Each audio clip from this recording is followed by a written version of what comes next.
Odessa, Estados Unidos. Cuando termina la temporada de fútbol y no hay mucho por hacer, los jóvenes se juntan a beber cerveza. Los adolescentes solían estacionar sus camionetas al otro lado de la calle de la escuela y esperar a ver el fantasma al que llamaban Betty. Según la leyenda, ella aparecería en las ventanas del auditorio de la escuela a la medianoche, siempre que los estudiantes encendieran los faros 3 veces, tocaran la bocina 3 veces, después de gritar su nombre. La verdadera Betty había asistido a la escuela de Odessa y había actuado en varias obras de teatro, pero los hechos de su muerte se habían confundido con el tiempo, y cada historia era más extraña que la anterior. Muchos afirmaban haberla visto pasar por el balcón, o haber escuchado sus pasos. La verdad de su muerte es mucho más inquietante de lo que te puedes imaginar. Mientras que algunos dicen que ella se suicidó en el auditorio, otros dicen que fue en un accidente en las escaleras, y hay quienes creen que se ahorcó en el auditorio. Lo que puede ser una simple historia de fantasmas, también puede ser un crimen. Uno que todavía queda en la memoria colectiva de Odessa. Se recuerda como el asesinato de Kiss and Kill, como fue bautizado por la prensa en el 1961. La leyenda de Betty sigue viva. Hoy les traigo un beso antes de morir. El caso de Betty Williams. Kiss and Kill. Comencemos.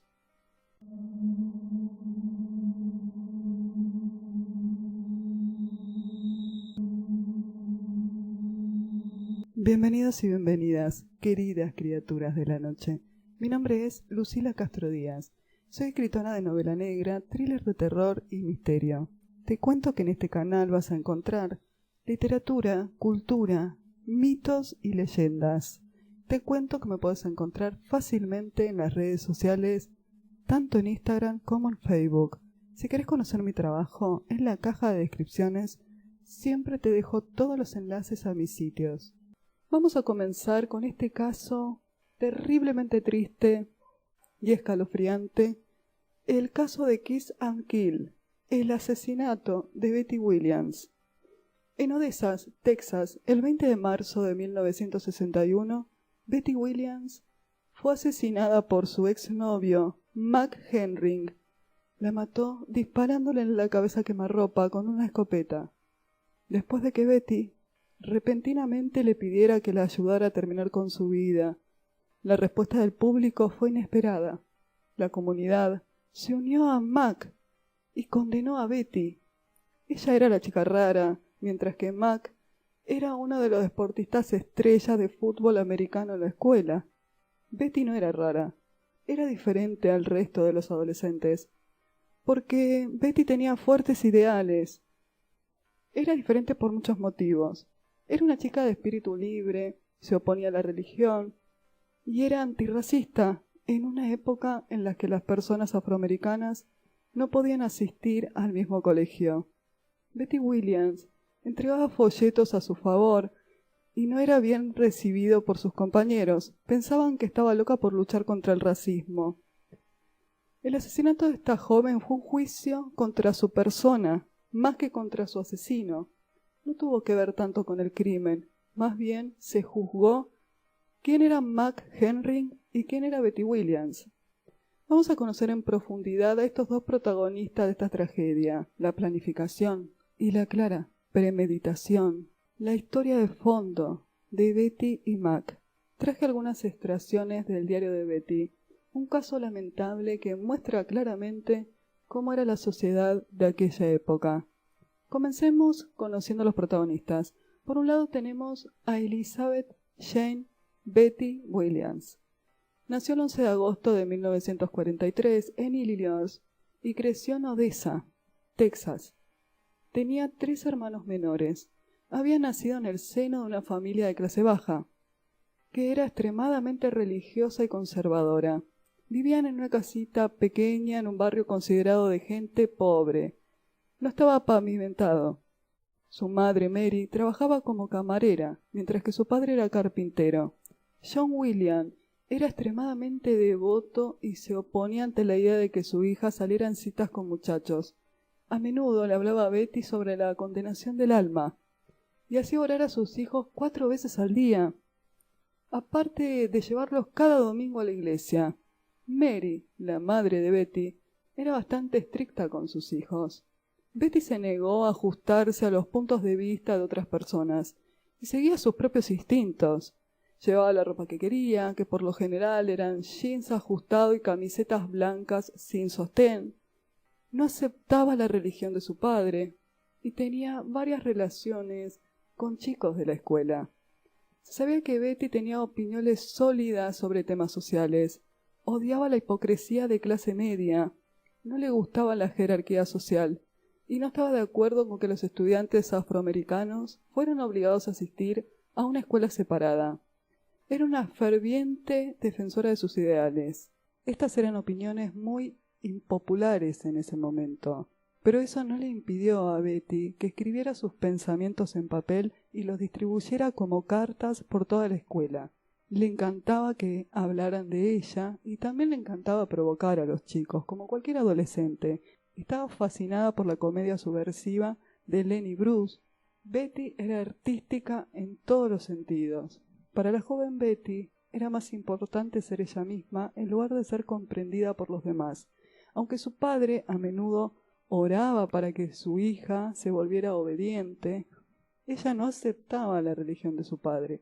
Sus padres eran bautistas, eran demasiado estrictos en esto de la creencia.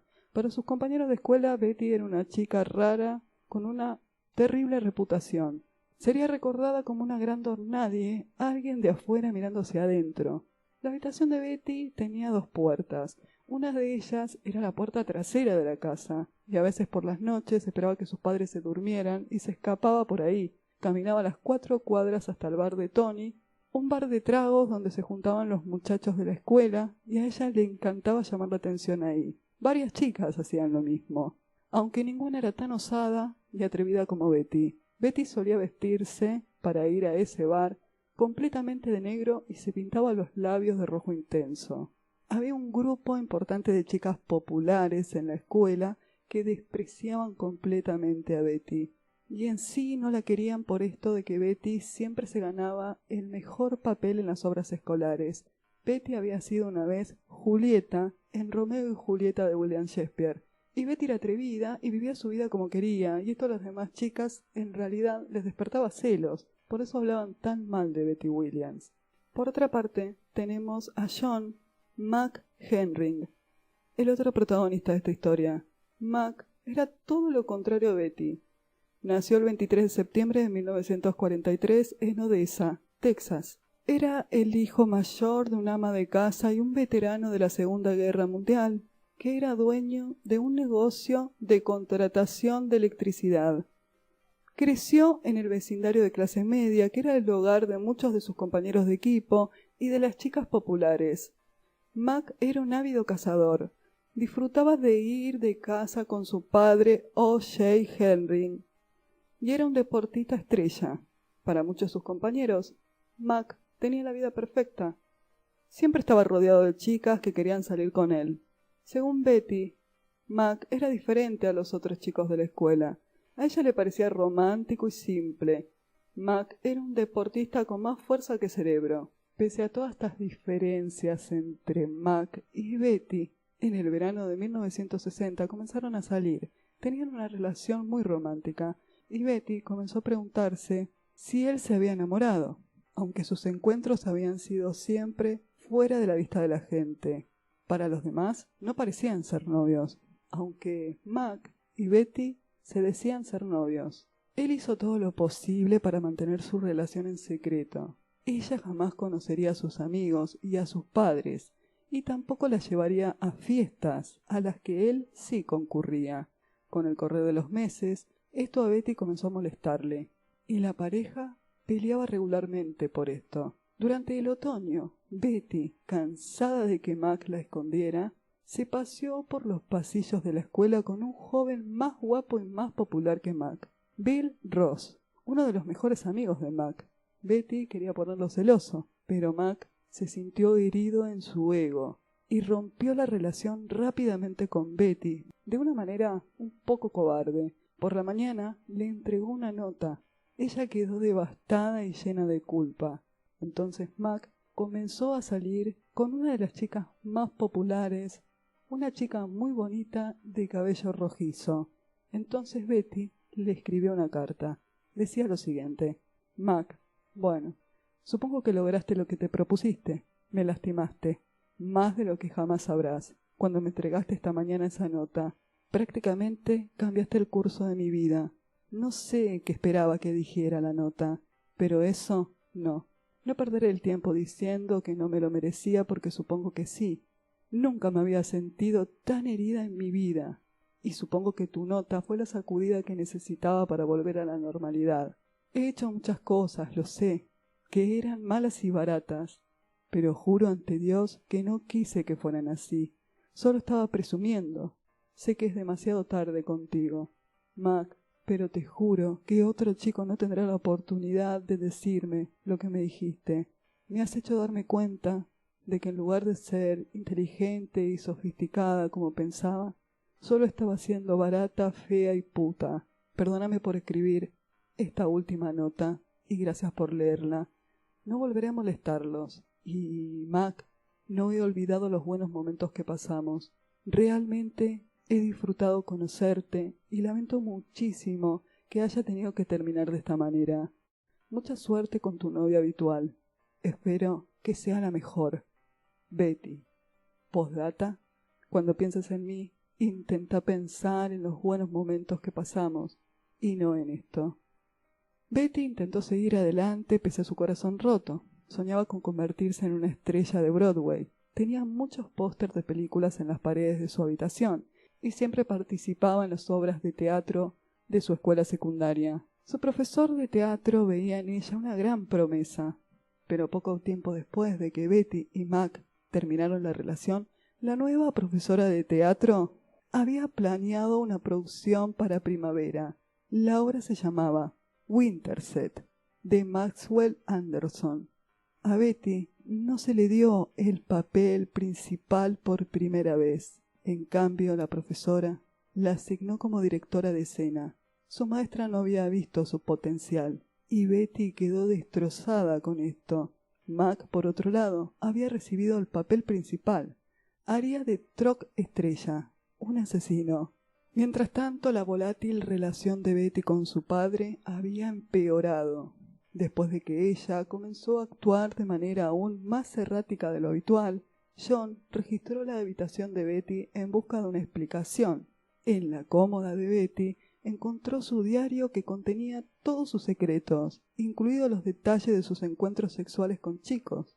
Su padre se molestó terriblemente con ella. Su estado de ánimo se volvió más oscuro después de que su padre rebuscó entre sus cajones en busca de pruebas de su desobediencia. Angustiada, Betty le confió a un amigo que las cosas en su casa estaban muy mal. La vida de Betty nunca había sido peor. La joven de 17 años ahora había comenzado a decirle a algunos de sus compañeros de escuela que prefería estar muerta. Le confesó a un amigo haber subido a las vigas del auditorio, pero que no se atrevió a saltar. En otra ocasión dijo que tomó 4 aspirinas con la esperanza de que la mataran. Betty era infantil y estaba deprimida. Para colmo, comenzó a correr el rumor de que ella se estaba acostando con un hombre de más de 30 años de las afueras del pueblo. Las llamadas chicas populares corrían demasiados rumores de Betty. En un momento en que Betty se sentía marginada por quienes la rodeaban y abandonada por el único chico al que había amado, la muerte parecía tener su propio atractivo para ella. Dejaría escrito en su diario: estoy librando una guerra dentro de mí, una guerra para encontrar mi verdadero yo, y temo estar perdiendo la batalla. Así que en lugar de admitir la derrota, voy a emprender una rápida retirada a la tierra de la muerte de nadie. Después de que Betty se dio cuenta de que no tenía el valor para suicidarse, comenzó a preguntar a sus compañeros si alguien estaría dispuesto a matarla. Al menos le preguntó a 5 de ellos, según su propio primo, pero luego Se exageró en el juicio, se dijo que le había dicho a todo el colegio que quería que la mataran. Aunque nadie tomó en serio a Betty y se rieron de ella y decían que solo quería llamar la atención, que Betty era así de dramática, y la ignoraron. Cuando Mac y Howard llevaron a Betty de regreso a casa, después del ensayo una noche, ella le preguntó si apretarían el gatillo por ella.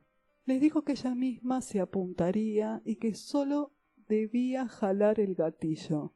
Los chicos se rieron, pensando que ella estaba siendo dramática, como lo era de costumbre. Entonces Betty, riendo, se sentó en el auto y escribió una carta para que Mac la guardara.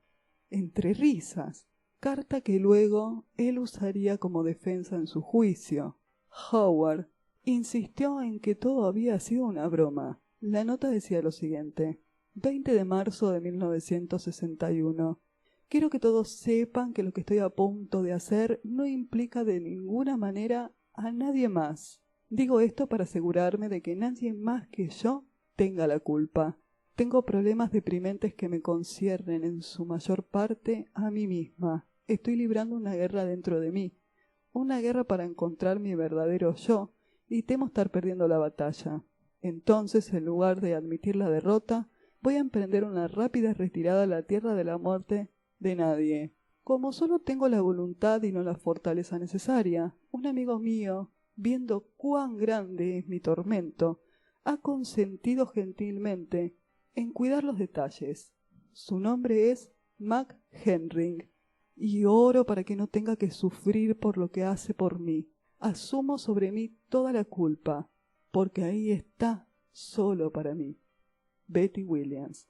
Al día siguiente de escribir esta nota, Betty llevó a Mac detrás del escenario, cuando estaban ensayando. Estaba deprimida y desesperada por poner fin a su sufrimiento.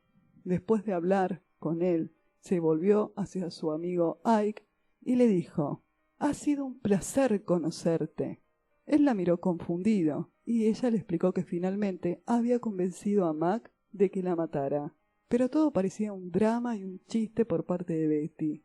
Ike se rió y le respondió: «Te enviaré rosas». Nadie se tomó en serio todo este asunto de querer morir. Al día siguiente, Mary pensó que era extraño que su hija no se hubiera levantado para ir a desayunar. Fue al dormitorio de Betty para encontrarlo vacío. Peor aún, la cama todavía estaba tendida. No esperó nada, tomó el teléfono y llamó a la escuela, pero no había llegado a la escuela. El 22 de marzo de 1961, a las 8:45 am, la joven de 17 años fue reportada como desaparecida. Nadie sabía nada de Betty. Durante las siguientes horas, las autoridades fueron sacando a los amigos más cercanos de Betty de clase y los llevaban a la oficina del director para tomarles declaración. Ike Neil le contó a la policía lo que había sucedido la noche anterior a la desaparición de Betty. Mientras dejaba a Betty en la casa después de un ensayo, ella le preguntó si podían reunirse a las 10:30 p.m. en el callejón detrás de su casa. Él aceptó. Cuando se hicieron las 10:30, estacionó su auto en la parte trasera de la casa de Betty, y ella se escabulló por la puerta trasera de su casa y se reunió con Ike. Contó que Betty llevaba puesto un camisón muy corto de color rosa pálido. Mientras hablaban, se detuvo junto a ellos un auto que los encandiló con las luces. Era Mac. Según Ike, se sorprendió al verlo. Betty exclamó: «No pensé que vendría». Se despidió de Ike, bajó de su auto para entrar en el auto de Mac. Ike estaba confundido. No creía que Betty estuviera hablando en serio cuando contó que había convencido a Mac para que la matara. Por supuesto, Mac fue sacado de clase e interrogado por el oficial Bobby McAlpine. Mac le dijo que había dejado a Betty en casa a medianoche y que después no había tenido más noticias sobre ella. El detective no estaba convencido, porque había algunas inconsistencias en la declaración del joven Mac. Particularmente era extraño que Betty hubiera entrado por la puerta principal de su casa, como afirmó Mac, si se había escapado antes por la puerta trasera. Por ende, debía regresar por la misma puerta para que sus padres no se dieran cuenta. Por supuesto, el joven de 17 años llamado Mac Henry fue el principal sospechoso de la desaparición de Betty Williams. Fue llevado a la cárcel del condado de Blicker para un mayor interrogatorio. Después de una hora de interrogatorio, apareció el padre de Mac. Poco después, Mac se volvió hacia su padre y le confesó: «Yo la maté». Les contó brevemente lo que había pasado, pero los agentes de policía no le creían. Condujo a los oficiales a 26 millas al noroeste de la ciudad. Mac llevó a las autoridades a esta propiedad que su padre había alquilado para pescar y cazar. Cuando llegaron y salieron del coche, él comenzó a caminar por un camino de tierra. Siguieron las huellas de los zapatos hasta un estanque. Alrededor de la maleza había salpicaduras de sangre. Según Mac, Betty había estado de buen humor en el camino hasta ahí. Incluso se sentaron en su jeep, hablaron del cielo durante un rato y de cosas personales. Los dos después caminaron hacia el estanque. Betty le dijo a Mac que tenía algo de frío y regresó al auto para ponerse un salto de cama. Después regresó y se quitó los zapatos y se arrodilló sobre una manta que Mac había tendido. Se paró cerca de ella, sosteniendo la escopeta calibre 12 en sus manos. «Dame un beso para recordarte», dijo Mac. Ella lo besó. «Gracias, Mac. Siempre te recordaré por eso», exclamó Betty.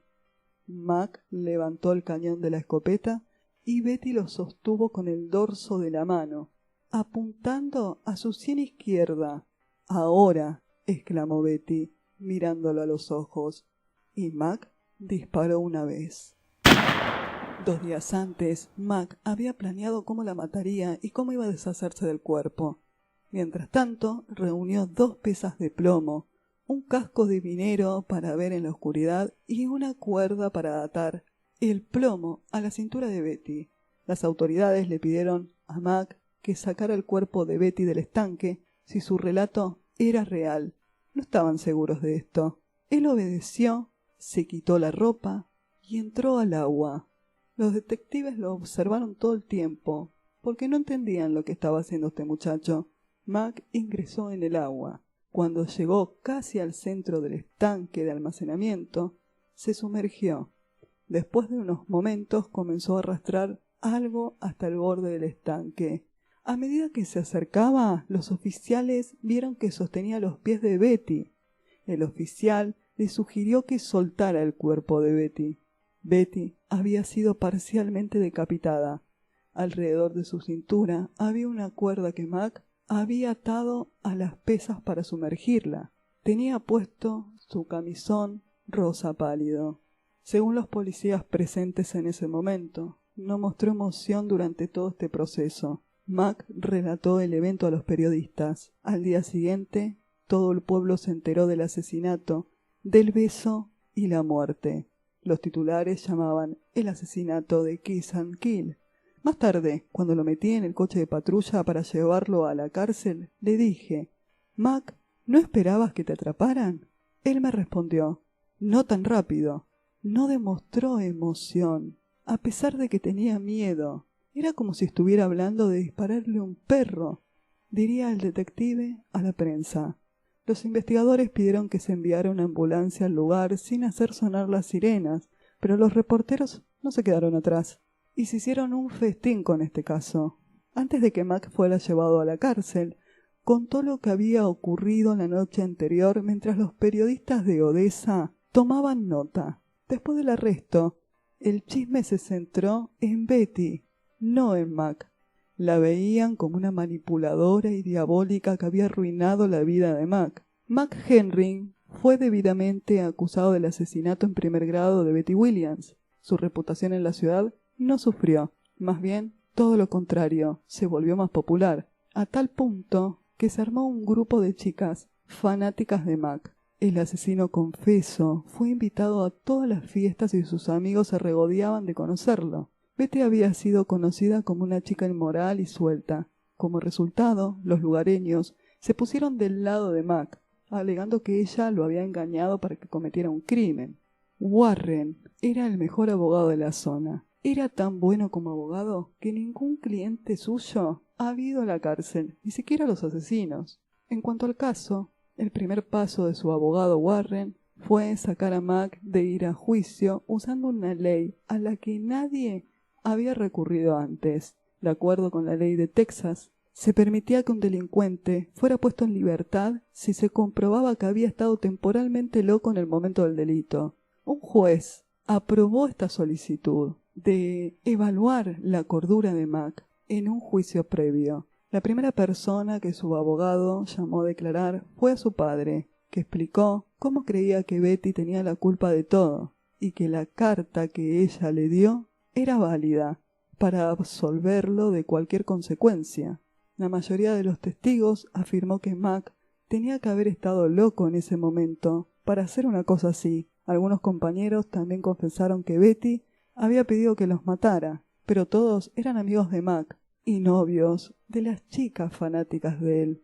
Por eso no queda bien claro por qué todos los chicos populares conocían tan bien a Betty como para que ella les pidiera que la mataran, cuando en realidad le hacían bullying. Marvin, un psiquiatra que había examinado al muchacho unos días después de su arresto, dijo que no era un peligro para los demás y afirmó que las súplicas de Betty habían dañado su juicio, lo que lo llevó a volverlo loco y dispararle, destruyéndole la cabeza de un escopetazo. Dan Sullivan, el abogado que representaba a los padres de Betty, se centró en gran medida en los testimonios dados por los compañeros de clase quienes sí conocían a Betty. Todos estos estudiantes afirmaron que había sido una broma demasiado obvia, ya que Betty era muy dramática y siempre ansiaba atención, sobre todo si estaba triste.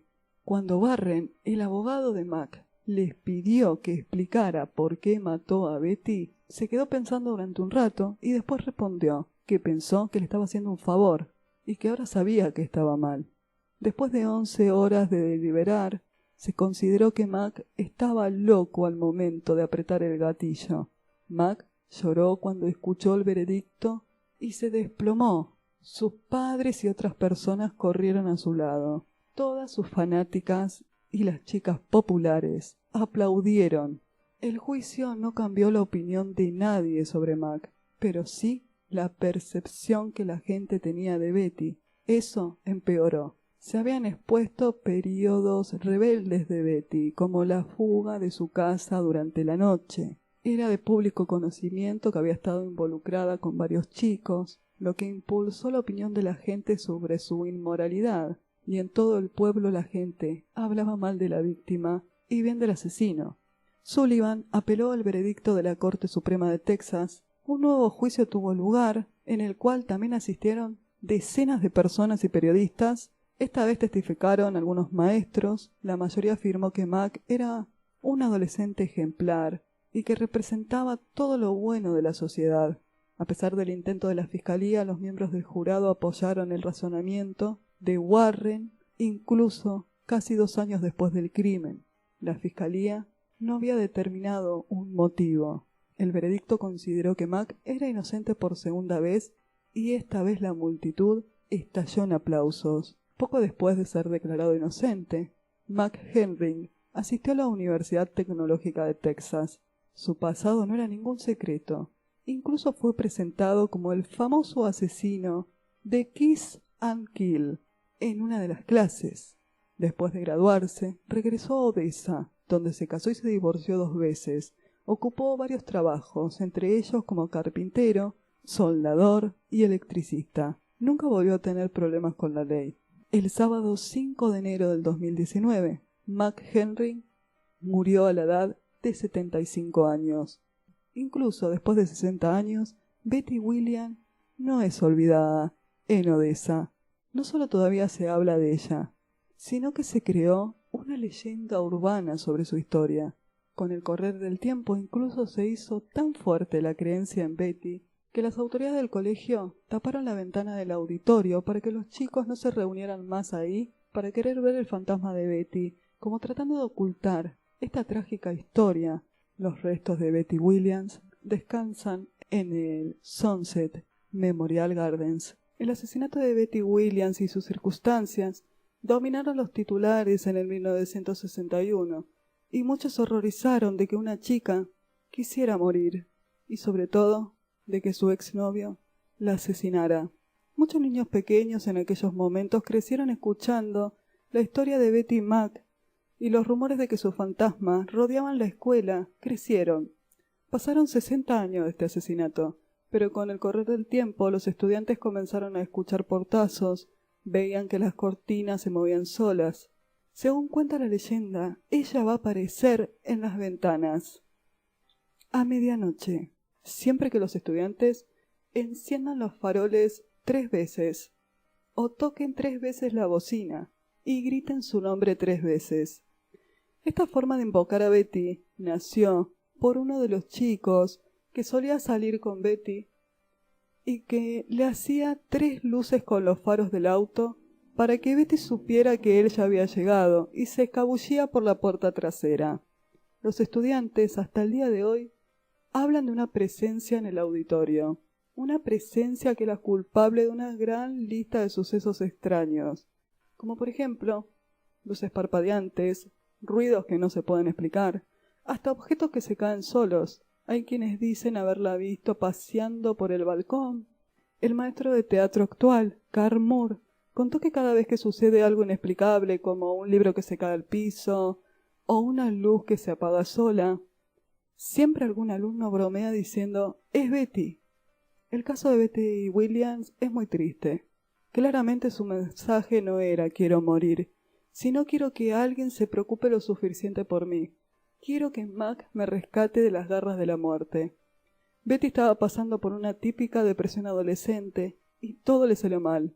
Se cruzó con este exnovio desalmado y rencoroso, porque los familiares y los amigos de Betty todos coinciden con que Mac Henry estaba secretamente molesto con ella. Este caso es muy polémico, el cual hasta el día de hoy sigue abriendo debate. Hay varias cosas que a mí no me quedan claras en este caso. Leí un montón para saber si Betty Williams tenía las manos quemadas. Porque si ella agarró el cañón de la escopeta, tiene que tener sí o sí una marca de quemadura en las manos. Algo en las manos tiene que tener. Esto me resultó muy curioso cuando iba leyendo el caso, porque supuestamente ella agarra el cañón de la escopeta y lo apunta hacia la sien. No se pudo determinar si el tiro fue en la sien, si el tiro fue de frente, si el tiro fue por la parte de atrás de la cabeza, porque Betty quedó parcialmente decapitada. No quiero ser muy explícita, no existía Betty Williams. Este muchacho la destrozó. Si fuera un caso de locura temporal, es el primer caso en la historia, calculo, más de 24 horas la locura temporal, porque planeó llevar las pesas, planeó hundirla en ese estanque en específico. Son muchas cosas que generan duda y debate. Betty era una adelantada para su época, una chica normal que ansiaba vivir su vida a su manera. Sus familiares cuentan que Betty siempre sabía cómo levantarte el ánimo y hacerte reír si te veía triste. La mayoría de los amigos que Betty tuvo hablan de que era una chica muy divertida y que nunca paraba de reírse. Hay muchos que creen que el caso de Betty se trata de un suicidio asistido. Otros que ella fue la villana que llevó por el mal camino a Mac, y otros que este fue un simple asesinato a sangre fría cometido por un muchacho despechado. Hoy en día, gracias a los diarios que se dieron a conocer de Betty Williams, se puso en duda que ella realmente le haya pedido a Mac que la matara de verdad.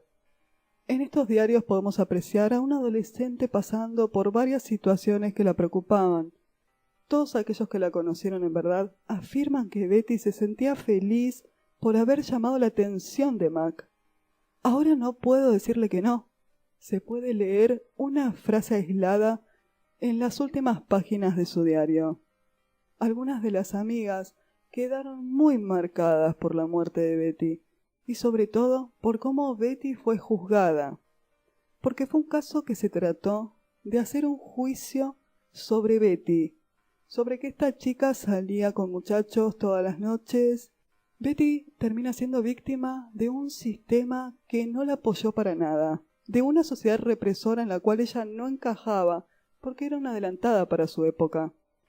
El primo de Betty, Shelton Williams, publicó en el 2004 un libro llamado Lavado en la sangre, sobre el asesinato de Betty Williams.